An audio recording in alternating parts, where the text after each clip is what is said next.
em JavaScript, que muitas vezes, né, quando não se está muito envolvido com a linguagem, fica muito preso àquilo da comunicação cliente-servidor, né? Então, eu vou falar aqui, vou falar também de cliente e servidor, mas vou falar também da comunicação de cliente para cliente e também de servidor para cliente.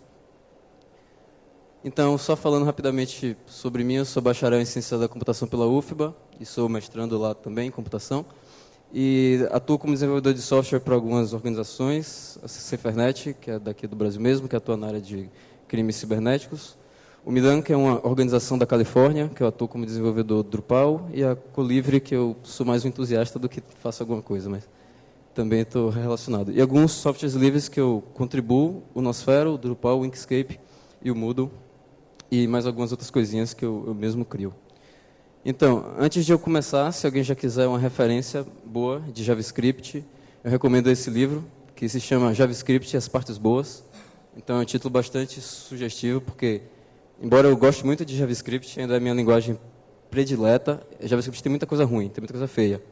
Então, esse livro é bom porque ele foca no que é realmente bacana de JavaScript. Então, fica aí essa referência. Só dando uma introdução à linguagem, que pode ser chato para quem já sabe, mas assim, o decorrer da apresentação vai ser de nível mais intermediário assim, mas eu vou falar um pouco dos conceitos básicos, só para dar um contexto melhor. Então, o JavaScript ele foi uma linguagem que foi lançada inicialmente no navegador Netscape, com o nome de LiveScript. Tem a característica de ter tipagem fraca e dinâmica, tem a característica de ser executada de forma assíncrona, o que é muito diferente da maioria das outras linguagens. Então, assim, o paradigma de JavaScript é completamente diferente. Você tem que lidar com o fato de a ordem que você escreve as linhas do código não necessariamente vai ser a ordem que as coisas serão executadas, ou uma linha não vai executar necessariamente depois que a outra já terminou de executar. Então, você tem que ter cuidado com várias coisas, principalmente quando se desenvolve aplicações um pouco mais avançadas. Ela é baseada em protótipos, então, assim, ela não é exatamente orientada a objetos, mas ela é orientada a protótipos, então você pode fazer a orientação a objetos utilizando prototipagem. E, pelo fato de ser assíncrona, ela é muito baseada também em eventos. Então, com base nos eventos, você pode garantir uma certa sincronicidade. E ela é baseada nesse padrão que é chamado USMA Script, que é o mesmo também que se baseou a linguagem do Flash, né, o ActionScript. Então, essa apresentação eu vou falar basicamente de comunicação. Vou focar em 3 tipos de comunicação de JavaScript. Então, vai ser comunicação de cliente para cliente, que seria entre documentos HTML que já estão na sua máquina. Então, vou te falar basicamente de DOM, que não chega a ser comunicação propriamente dita, né? Mas você pode controlar elementos de uma mesma janela. Vou falar do método PostMessage, que é um método que permite comunicação entre janelas em domínios distintos. Vou falar de comunicação entre cliente e servidor, só vou dar uma pincelada em Ajax, que todo mundo conhece. JSON-P, talvez alguns não conheçam, e CORS, que é um pouco menos conhecido. E comunicação de servidor para cliente, vou falar de WebSockets, que provavelmente muita gente já ouviu falar, né? Está meio que na moda. E de Server-Side Events, que é um pouco menos conhecido, né? Então, falando um pouco do DOM.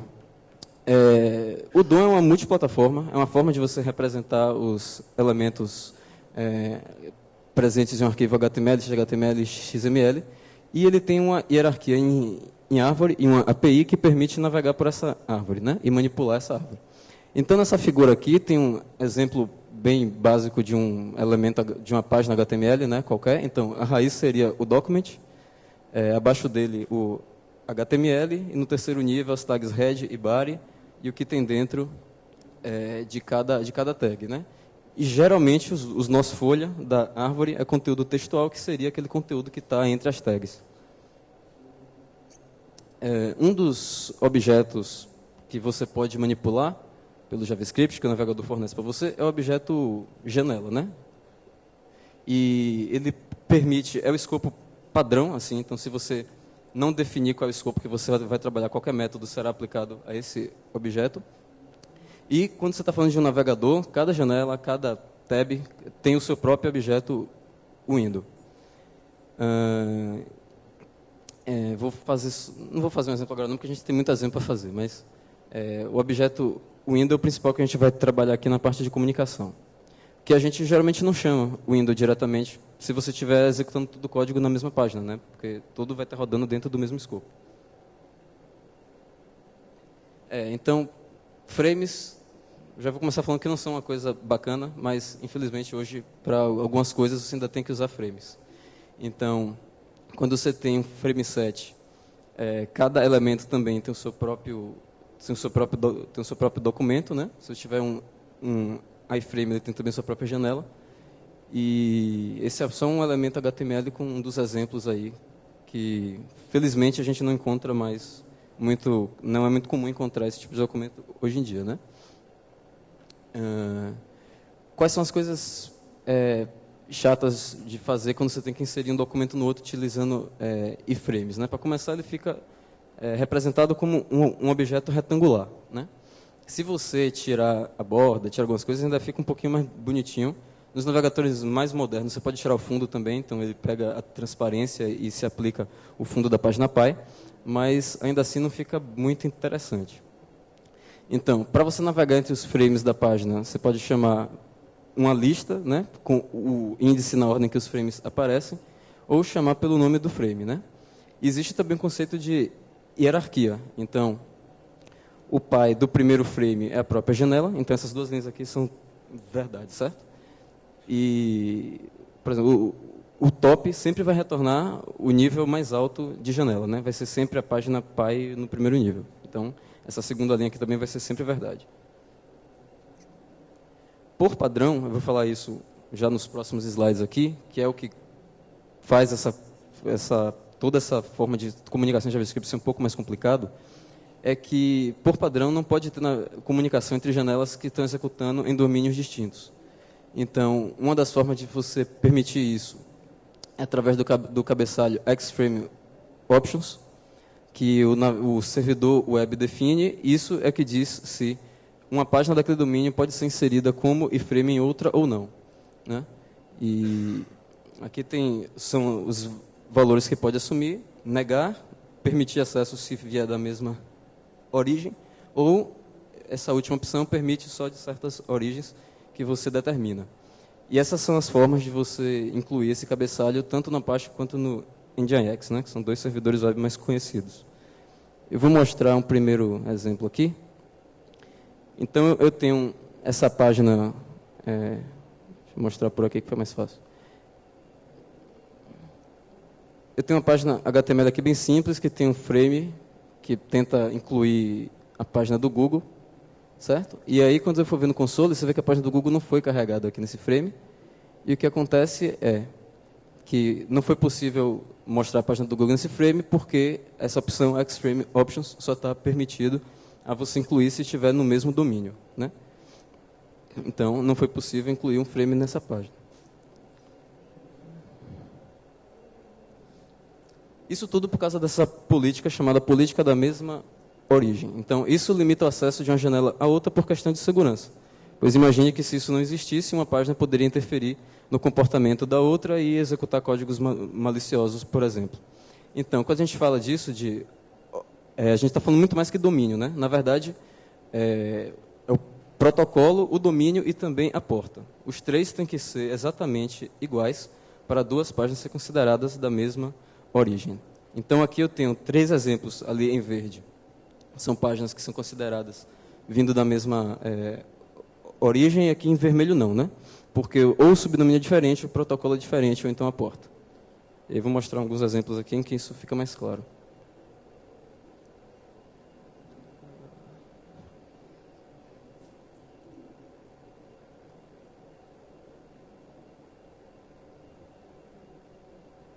Estou com a internet aqui, pronto.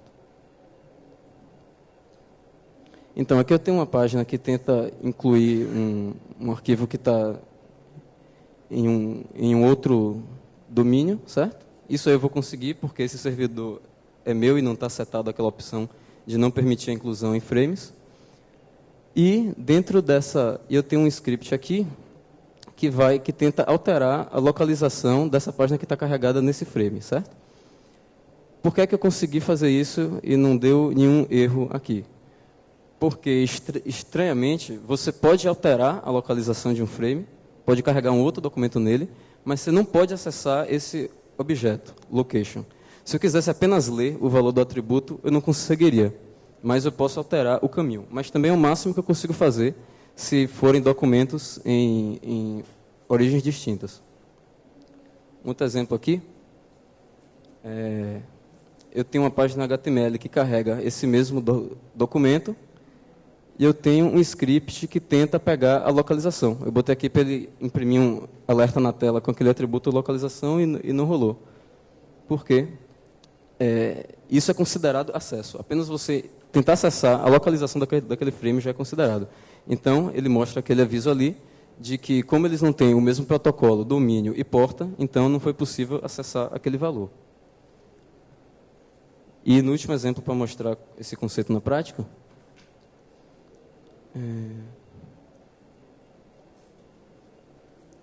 eu consegui executar um script que altera a cor de fundo de uma página que está dentro do frame, porque eles estão dentro do mesmo domínio, né? Que é o localhost aqui, certo?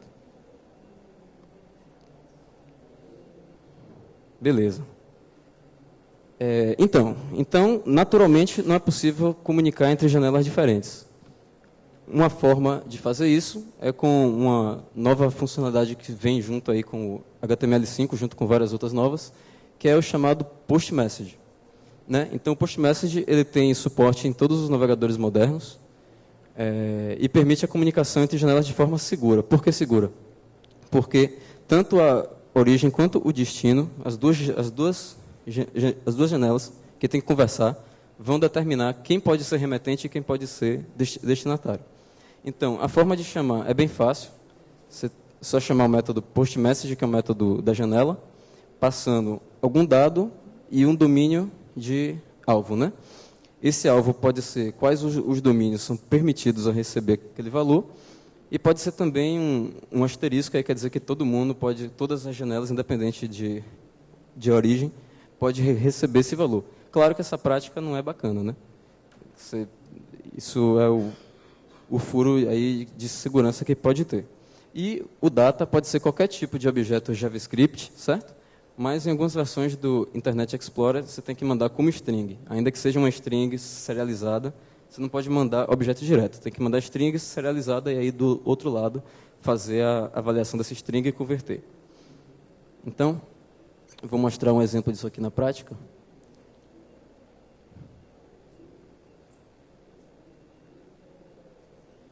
Que aqui eu tenho duas janelas, certo? Nessa primeira aqui, eu tenho um formulário, que apenas tem um campo texto, e eu tenho um código JavaScript que, quando eu submeter esse formulário, ele vai enviar para essa outra janela aqui, que é a janela que está dentro desse frame, que é um outro documento HTML, em um domínio diferente. Né?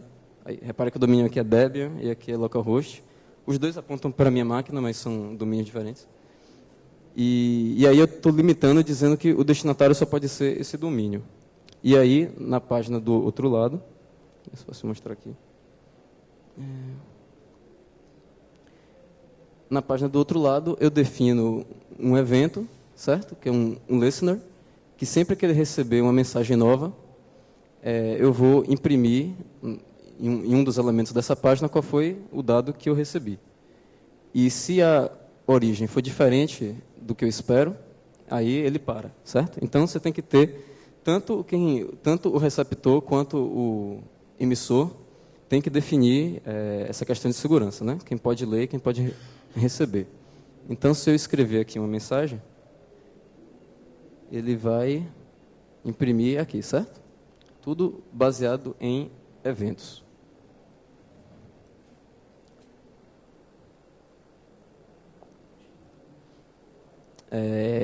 Então, esse evento mensagem, né, que é recebido, o data é o dado mesmo que foi enviado, o origin é quem enviou o dado, é uma referência à janela, e o source o origin é o domínio que enviou, né, e o source é uma referência à janela remetente, né, então você pode usar o source para poder enviar também uma mensagem de volta. Que é isso que eu faço aqui no outro exemplo. Nesse aí eu só estou apenas mandando para o lado de lá, né? Usando esse outro objeto, eu posso fazer uma comunicação de duas vias. Então, nessa primeira janela, eu envio igual como no exemplo anterior. Eu mando uma mensagem para outra janela e também escuto se essa janela vai me mandar alguma coisa de volta. E se me mandar alguma coisa de volta, eu também imprimo aqui na tela, onde tem escrito aqui nenhuma resposta. E na janela de dentro, eu faço também a mesma coisa. E aí a gente tem uma comunicação de duas vias, né? Então, essa parte aqui primeiro é similar à anterior, né? Eu apenas verifico se está vindo do mesmo lugar, imprimo a mensagem recebida e mando de volta uma mensagem dizendo que eu recebi aquela mensagem. Então, você tem a comunicação entre janelas aqui com domínios diferentes em duas vias. Então, se eu mandar aquela mesma mensagem, aqui foi recebido e a volta também. Certo?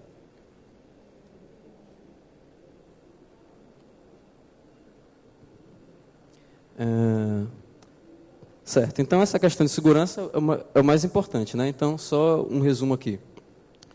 O Postmessage é um modelo de dois lados, certo? Os dois têm que identificar, tanto o emissor quanto o receptor.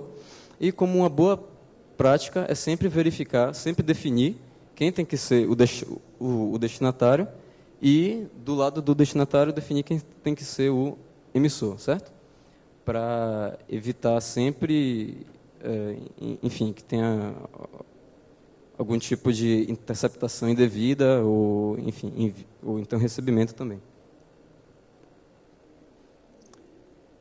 E uma coisa legal de JavaScript também é que, como tem muitas versões, tem muitas implementações, os navegadores implementam de formas distintas, existem várias versões também de navegadores, então, em alguns navegadores não tem a implementação desse método. Então, uma coisa que você pode fazer, que é o que o jQuery faz, essas bibliotecas fazem, que tem um método que funciona para qualquer navegador, porque eles implementam fallbacks, que é, basicamente, você ter uma implementação alternativa que faça a mesma coisa ou quase a mesma coisa nos navegadores que não têm uma implementação nativa da funcionalidade. Então, vocês estão percebendo aqui que eu estou usando JavaScript puro nas apresentações, porque a ideia é entender a linguagem, como ela funciona por debaixo dos panos. Claro que eu também no dia a dia uso jQuery, Angular e outras bibliotecas, mas é importante você entender o que está acontecendo por trás, né? Como é que ele faz essas coisas. Então, esse exemplo 7 aqui é só para mostrar, para fins mais de curiosidade, como é que essas bibliotecas implementam esses fallbacks, né? Então, aqui eu fiz uma implementação que tem um funcionamento similar ao PostMessage, mas não utiliza o PostMessage. Então, seria algo que eu implementaria, por exemplo, para o Internet Explorer 6 ou 7, não lembro exatamente. Se eu fosse obrigado a fazer isso. Então, o que é que eu estou fazendo? Como eu mostrei naquele primeiro exemplo, você pode definir a localização. Então, beleza. É o máximo de acesso que a gente consegue ter naturalmente entre origens distintas. Então, o que é que eu vou fazer? Eu vou incluir uma âncora nesse caminho aqui, com o jogo da velha, alguma coisa, que eu vou botar depois desse jogo da velha o valor da mensagem que foi digitada nesse campo. Então, o caminho desse frame aqui vai ser receiver.html barra o jogo da velha, alguma coisa. E essa coisa vai ser a minha mensagem, porque isso eu posso fazer e não causa um reload da página que está do lado de lá. E dessa página que está do lado de cá, eu tenho uma prática que é uma péssima prática, mas que todos os fallbacks e dos outros exemplos que eu vou mostrar também se baseiam nela, que é o polling. Né? Você ficar executando o mesmo código de tempo em tempo, checando se alguma coisa aconteceu. Né? É você ir contra a orientação aos eventos. Então, aqui eu tenho um polling que a cada meio segundo vê essa função, eu guardo qual foi a última âncora daqui, e se mudou, eu imprimo o que está depois dela nessa dívida aqui, certo? Então, isso é como ele funciona. Vou botar aqui a mensagem.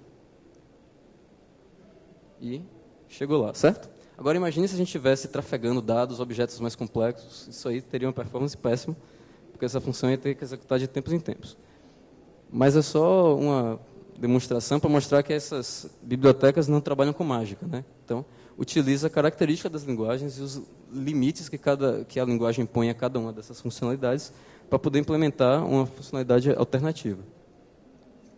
Então, isso é aplicado para fazer sincronização entre janelas, né? Então, imagine você que tem duas janelas rodando aplicações distintas ou partes diferentes da mesma aplicação, e você quer manter uma sincronia entre os dados de alguma forma, sem precisar mandar dado para o servidor ou fazer algum tipo de atualização.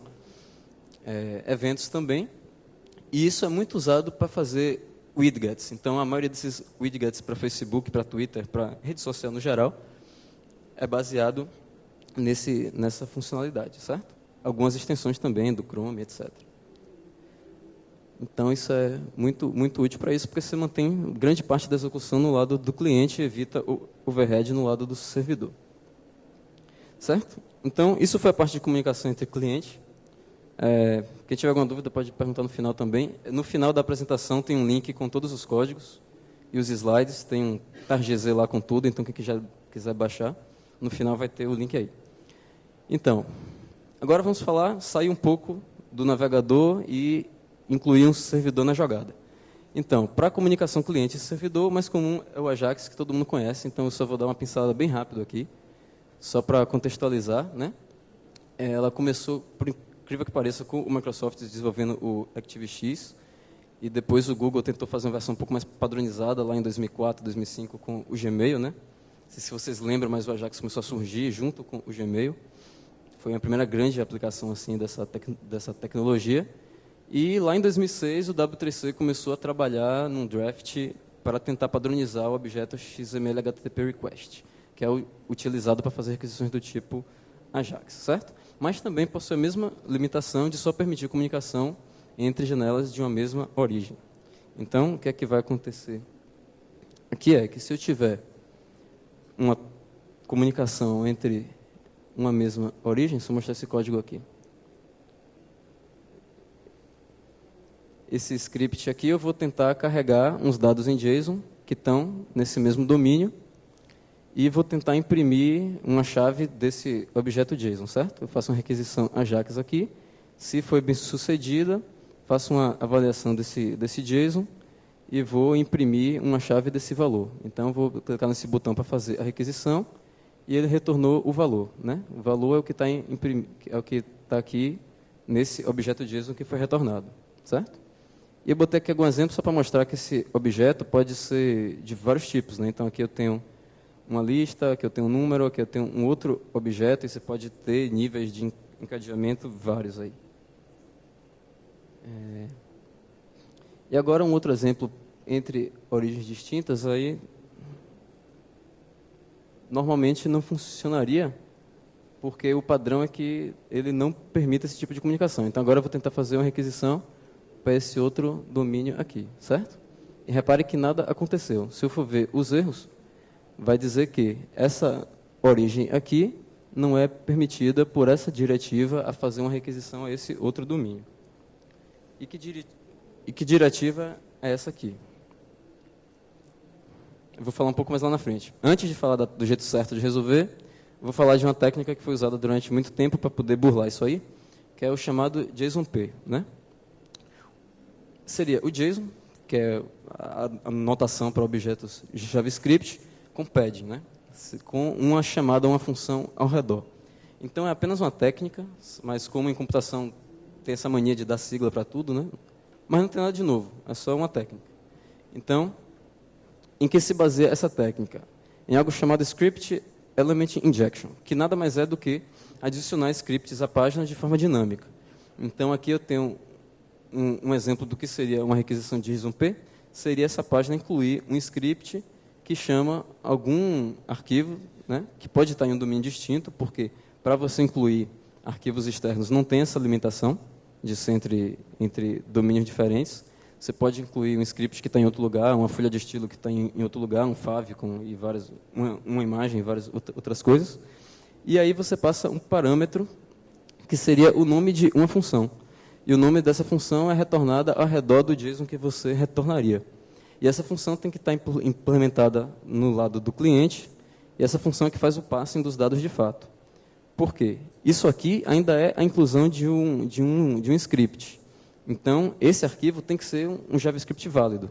Se você tiver um arquivo que só tem dados em JSON, isso não é um arquivo JavaScript válido. Tá? Tem que estar atribuído a uma variável, tem que ser como parâmetro de uma função. Então, convencionou-se retornar como o parâmetro de uma função. que é nesse exemplo que eu vou mostrar aqui em seguida.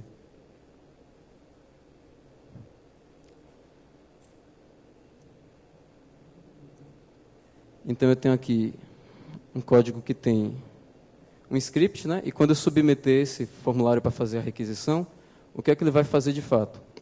Ele vai criar um novo elemento script no head da página, passando o caminho de um arquivo. Nesse exemplo aqui, eu coloquei um arquivo JSON normal para mostrar que ele não vai funcionar, porque um JSON não é um JavaScript válido. Então, vai dar uma falha de sintaxe aqui. Mas, se eu retornar um JSON-P, que tem uma chamada a uma função, aí ele vai funcionar, e também porque essa função está aqui implementada do meu lado, certo? E essa função faz similar ao que a outra função, no exemplo anterior, fazia também. Apenas retorna a chave de um dos elementos do JSON. Então, quando eu fizer aqui, ele vai imprimir também o valor, certo? E o mesmo objeto também foi retornado. Então, essa técnica ela foi usada durante muito tempo, embora também tenha suas fragilidades aí em termos de segurança. Mas hoje existe uma opção melhor para isso, que é o chamado CORS, né? CORS a gente ainda não ouve falar muito dele, mas também não tem nada muito novo, nem todos os navegadores ainda implementam, né? Então, CORS é uma sigla que significa Cross Origin Resource Sharing. Então, seria o compartilhamento de recursos entre origens distintas. Então, tem a vantagem de funcionar normal sobre o protocolo HTTP e permite essas requisições também entre origens diferentes, sendo que quem define a política de segurança é o servidor. Então, isso garante maior confiabilidade. E o cliente é que força essa política de segurança. Por quê? Não é feita apenas uma requisição. Primeiro é feita uma primeira requisição, que se chama de pré-requisição, né? Apenas para verificar se aquele documento rodando naquele domínio tem a permissão para acessar o que está rodando no outro domínio, e aí o servidor vai retornar se sim ou não, ou vai retornar um cabeçalho HTTP, e é a página HTML que vai definir se, de fato, esse servidor que eu estou tentando fazer a requisição é, de fato, o que eu espero, né? Então, isso é feito apenas usando o cabeçalho HTTP, então não tem nada de novo aqui. Então, o cliente envia uma requisição com o cabeçalho Access Control, o servidor vai verificar se esse recurso é permitido, e o cliente vai verificar a resposta, e aí, sendo uma resposta positiva, vai fazer a requisição de fato. Para fazer isso do lado do servidor é muito simples, no caso do Apache, você tem que ter o módulo headers habilitado, tá? Do Apache. E aí inclui essa linha, header sets access control orange, e também que tipo de padrão pode fazer aquele tipo de requisição. Mais uma vez, o asterisco permite a requisição de qualquer lugar, mas não é uma boa prática. E esse é o exemplo próximo que eu vou mostrar aqui.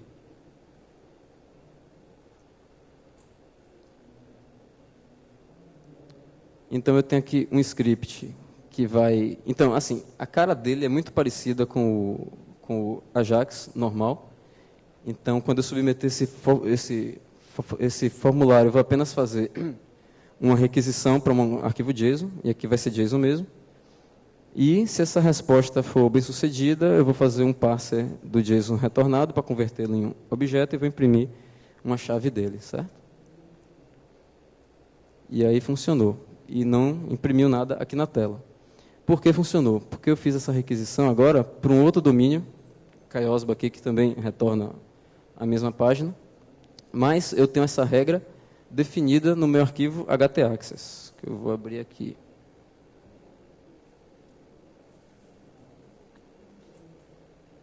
Então, eu estou falando o que aqui? Que esse domínio, Kaiosba, pode receber requisição vinda de localhost, certo? E com isso eu posso fazer uma requisição entre domínios diferentes. E acho que nesse exemplo aqui eu não faço... E aqui eu não verifico se o servidor que me respondeu é o que eu espero mesmo, mas seria bom verificar também. Então, apenas com aquela diretiva já é possível fazer esse tipo de comunicação, né? Então, claro, que você não vai fazer isso para sair comunicando com servidores aleatórios. Mas imagine que tem dois domínios de aplicações suas que você confia e quer ter uma comunicação entre essas duas aplicações que rodam em domínios diferentes. Então, essa é uma forma de conseguir tal coisa. Tá? Então, só mostrando como é que funciona o lance do cabeçalho, né? Então, o cliente vai mandar esse primeiro cabeçalho HTTP aqui, passando quem é a origem, e o servidor vai responder dizendo quem pode fazer esse tipo de requisição. E ele também vai retornar uma conexão do tipo manter, né? Um keep alive, geralmente com um timeout pequeno, porque você só quer fazer a requisição de fato, né? Então você não mata a conexão, porque você está fazendo uma pré-requisição. Então você tem que manter a conexão aberta para esperar a requisição de fato. Certo? E é basicamente isso aí que ele retorna. Tá? Pronto.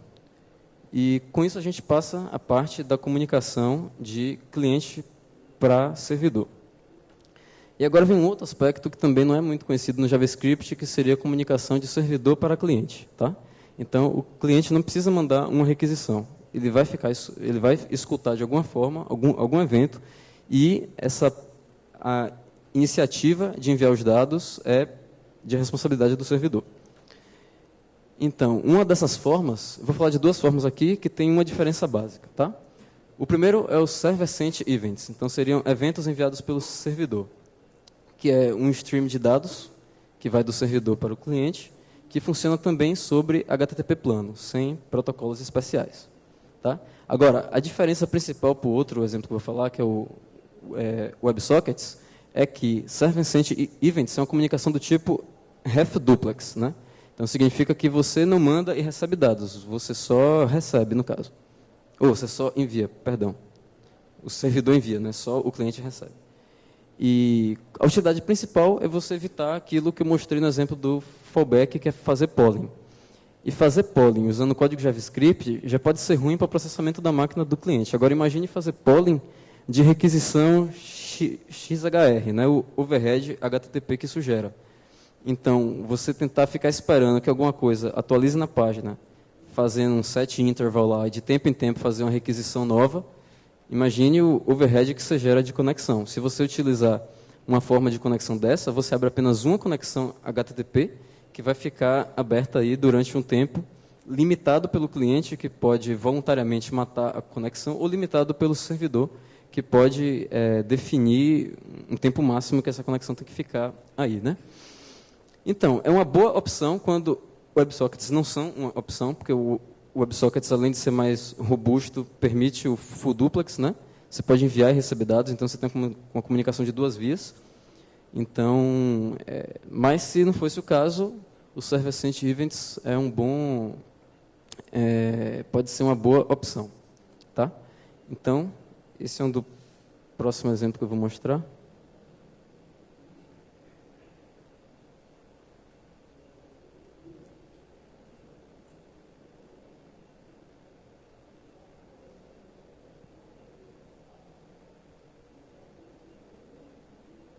Agora que eu percebi que dá para aumentar essa fonte aqui de baixo.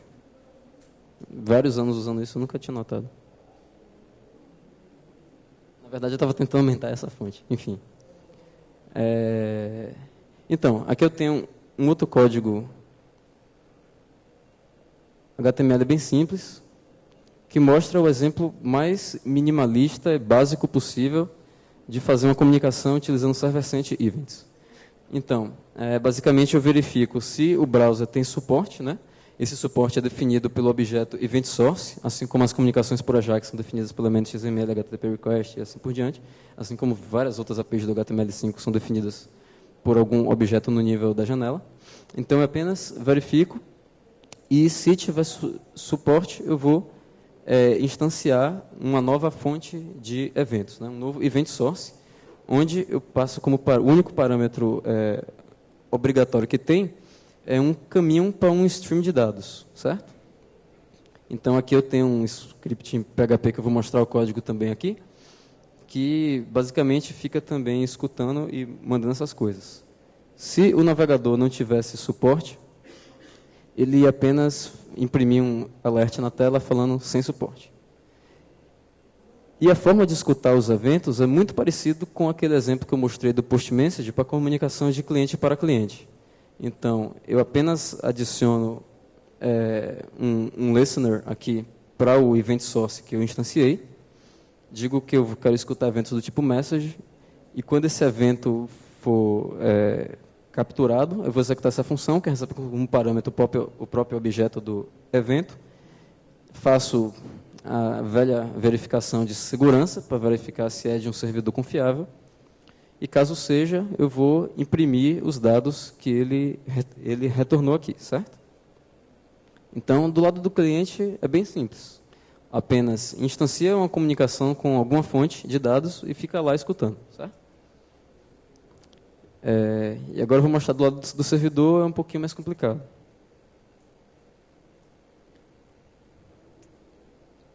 Mas é um exemplo minimalista. Então, você vê que com poucas linhas de código, não precisa nem entender PHP para entender o que é que está acontecendo, né? Então, a gente tem um script com apenas 16 linhas, porque eu quis pular algumas, mas que define o cabeçalho. Aquilo é a única parte que é realmente importante.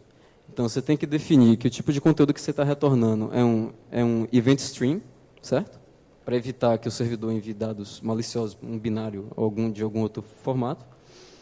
É uma boa prática desabilitar o cache, né? Porque se você mantiver o cache, significa que você vai fazer a mesma requisitação para o mesmo caminho várias vezes, e pode ser que o dado retornado ele pegue da cache e aí seja o mesmo dado, você não vai pegar dados atualizados. E aí, eu basicamente aqui chamo essa função sendMessage, que vai mandar a mensagem de fato, né? Eu estou mandando apenas a hora do servidor, certo? Só para mostrar que o dado está vindo do servidor de fato. E basicamente o que é que eu faço? O Server Sent Events ele tem um padrão, né, de corpo. Então, esse padrão é apenas chave e valor por linha. Então, você pode definir esse aqui, um identificador de forma opcional, você não precisa definir. Isso é provavelmente só para você evitar. Você pode verificar do lado do cliente se aquela mensagem já foi recebida ou não, né? Então, se você tiver um identificador único, você pode fazer esse tipo de verificação. Eu posso definir um parâmetro retry, que diz de quanto em quanto tempo o cliente vai ficar verificando por novos dados. Ou melhor, de quanto em quanto tempo o servidor vai enviar, né, os dados também. O padrão são 3 segundos, aqui eu botei 1 segundo, porque eu quero mostrar um relógio. E para separar cada linha, você tem que ter um /n, né? E para separar linhas de dados, para marcar o final da mensagem, são 2 /ns. E o dado de fato, que é o único parâmetro obrigatório, que é o que eu quero retornar, né? Em string, mas pode ser serializado, e assim, ou seja, assim você pode também mandar JSON e estrutura de dados um pouco mais complexas. Agora, como o separador de cada linha é um /n, se eu quiser mandar dados com mais de uma linha, aí também não tem problema. É só eu definir o data várias vezes, certo? Isso não tem problema. Mas você tem que chamar o data várias vezes para cada linha. E aí, o que está acontecendo é isso aqui. Eu estou imprimindo a hora do servidor no lado do cliente, certo? Então, aí é uma forma de você verificar de forma síncrona e sem fazer overhead, né? Qual é, enfim, alguma informação que está lá no servidor. Então, imagine você usar isso aí para fazer, sei lá, um sistema de monitoramento, né? Dá para fazer um sistema de monitoramento em tempo real com o mínimo overhead usando esse tipo de coisa. Porque aqui também a gente só está preocupado em receber a informação do servidor, certo? Não está enviando nada. Para esse caso em que precisa enviar alguma coisa, é que existe o WebSocket, que é o próximo que eu vou falar, né? Então, o WebSocket também é uma forma de fazer a comunicação do servidor para o cliente, de forma interativa e full duplex, né? Então, tanto o cliente manda e recebe, quanto o servidor também manda e recebe. Então, na verdade, nem seria server-client, né? Podia ser server-client e client-server ao mesmo tempo. Então, ele também evita o polling, porque você mantém uma única conexão lá, aberta. E você tem vantagem também de poder implementar o socket em qualquer linguagem server-side, né? Então, eu vou mostrar um exemplo aqui em Ruby, que o exemplo em Ruby é muito ridículo. São pouquíssimas linhas para fazer, porque já existe uma lib boa para isso. E várias linguagens também têm libs que já permitem fazer WebSockets no lado do servidor. Primeiro eu vou mostrar o código do cliente, porque fica mais fácil.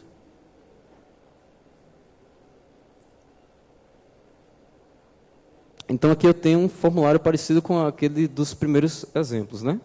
Uma caixa de mensagem, em que eu quero enviar alguma mensagem para o servidor, e um elemento HTML ali que eu vou imprimir a resposta do servidor. Então, como é que eu faço para instanciar? Aqui também é o exemplo mais minimalista possível. Existem vários outros eventos que você pode escutar, e verificações, etc. Mas, como o objetivo aqui é ser didático, e mostrar, pô, isso aqui existe. Se algum dia você lidar com alguma situação, poder lembrar, pô, dá para usar tal coisa, sabe? Então, o objetivo aqui não é fazer nada muito complexo, mas apenas mostrar as possibilidades. Então, assim como o Event Source, para o WebSocket também tem uma classe aqui que eu vou instanciar, né? Ele tem um protocolo próprio, né, digamos assim, que é o WS, né, de WebSocket, em que eu passo o caminho onde está rodando, certo? Ah, eu esqueci de botar o servidor para rodar. Então... Mas deixa eu concluir aqui primeiro. Desculpe. Então, basicamente aqui eu tenho alguns eventos. Então, quando ele conectar, eu vou enviar uma mensagem dizendo que conectou. E quando eu submeter esse formulário aqui, eu vou enviar para o socket essa mensagem, certo? Só isso. E quando eu receber uma mensagem, eu posso fazer isso escutando esse evento onMessage, eu vou imprimir o atributo data desse objeto evento aqui, que são os dados que o servidor enviou para a minha página. Certo? E agora deixa eu mostrar, antes de botar o servidor para rodar, deixa eu mostrar o código dele. Então é ridiculamente simples. Então eu uso essa lib Event Machine WebSocket, né? O Event Machine, para quem programa em Ruby já deve ter ouvido falar, é uma lib bastante conhecida para orientação a eventos. E aí eu instancio aqui, digo em qual host eu vou fazer o bind e em qual porta. E aí nesse evento onOpen, que é quando a conexão for estabelecida com o cliente, o que eu vou fazer? Eu vou apenas imprimir na tela, no log do servidor, que o socket está no ar e vou mandar uma mensagem de volta para o cliente. Eu posso fazer isso chamando esse método send.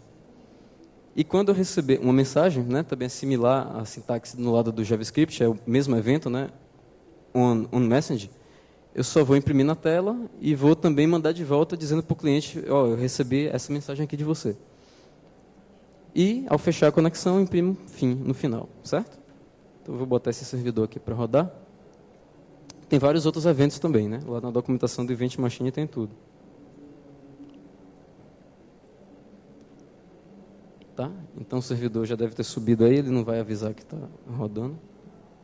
Vou esperar que tenha subido.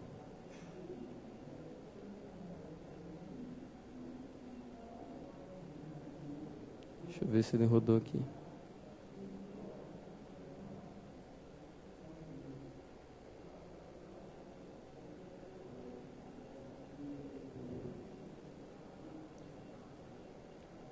Acho que ele era para ele ter recebido alguma coisa aqui. Deixa eu ver.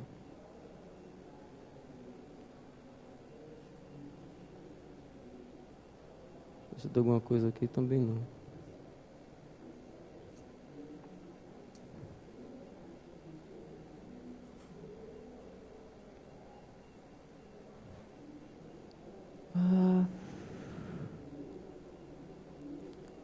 Dar errado no último exemplo é sacanagem, né? Tinha 14.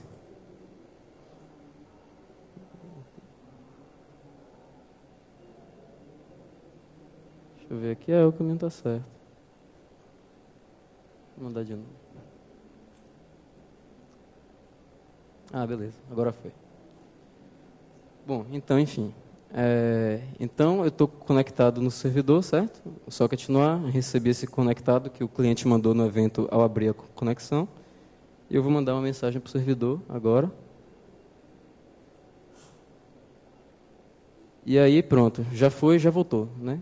Claro que aqui a gente está dentro da mesma máquina, né? Mas, enfim, a comunicação é bem rápida, porque não tem esse overhead de você abrir e fechar, né? Então, é tudo muito rápido. E aqui foi recebida a mensagem de fato. E assim você pode ter uma comunicação de duas vias, bem rápido, entre o cliente e o servidor. Então, dá para implementar chat, enfim, várias aplicações síncronas usando isso aí.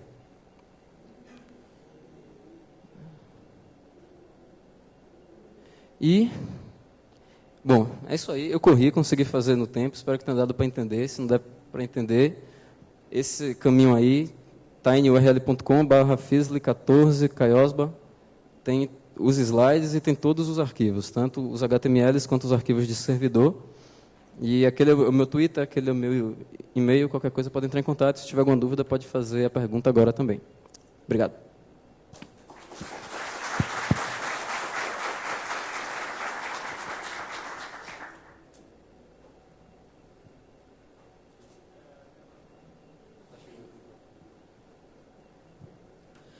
Por acaso, no protocolo WebSockets eu consigo transmitir binário? Por exemplo, fazer um streaming de vídeo? Consegue.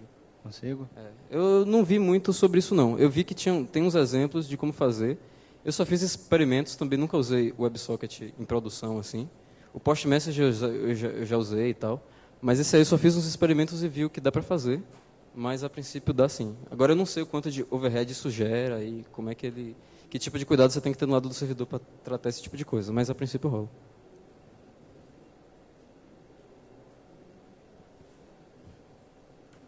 Mais alguém? Então, pronto. Valeu.